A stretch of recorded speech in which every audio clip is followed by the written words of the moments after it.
So here's what you should have done if you were a Nazi and you wanted to win the war. You should have enslaved the Jews and the Gypsies and had them work, right? You should have had them work for the benefit of the victory, and then if you wanted to, you liquidate them afterwards. That's the logical thing to do if you want to win. And we assume that Hitler wanted to win. But that's not a very intelligent assumption. Why would you assume that? He wasn't exactly a good guy. So why should we assume that he was aiming at the good that he was promoting, even in his own terms, right? The glorious, everlasting Third Reich, right? That'll rule for 1,000 years and be a bastion of civilization and music, because that's the sort of thing he purported to be interested in. Well, so what do you do with the Jews and the Gypsies? Well, round them up, fine. Enslave them, fine. You don't kill them. You certainly don't devote a substantial proportion of your war resources while you're losing to accelerate the rate at which the extermination is taking place, because that's a bit counterproductive, unless what you're aiming at is the maximum possible mayhem in the shortest period of time. Well, so what happened as the Germans started to lose the war? Did Hitler lose faith in his own ability? No, he believed that the Germans had betrayed him with weakness, and so he was perfectly willing to accelerate the rate at which Germany was losing the war.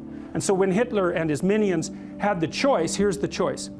You can suspend your unnecessary demolition of people, win the damn war, and then pick it up afterwards. Or while you're losing, you can just accelerate the mayhem even though it's counterproductive. It's like, what'd they pick?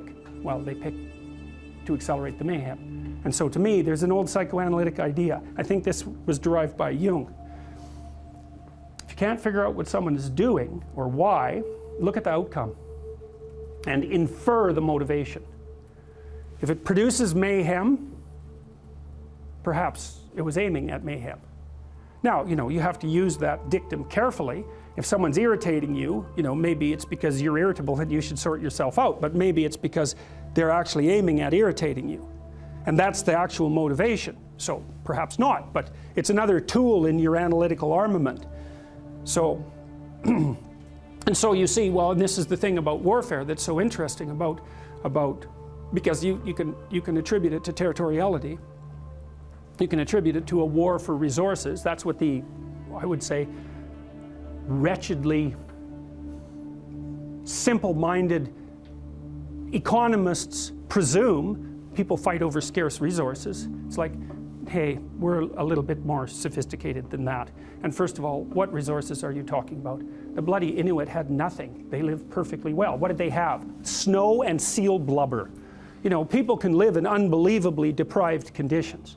And so the idea that there are natural resources that we fight over because there's a shortage of them is a pretty oversimplified view of human beings. It's like, well, why do people fight? Well, maybe they fight sometimes for good reasons, but very, very frequently they fight for bad reasons. And those bad reasons are personal as well as sociocultural and economic.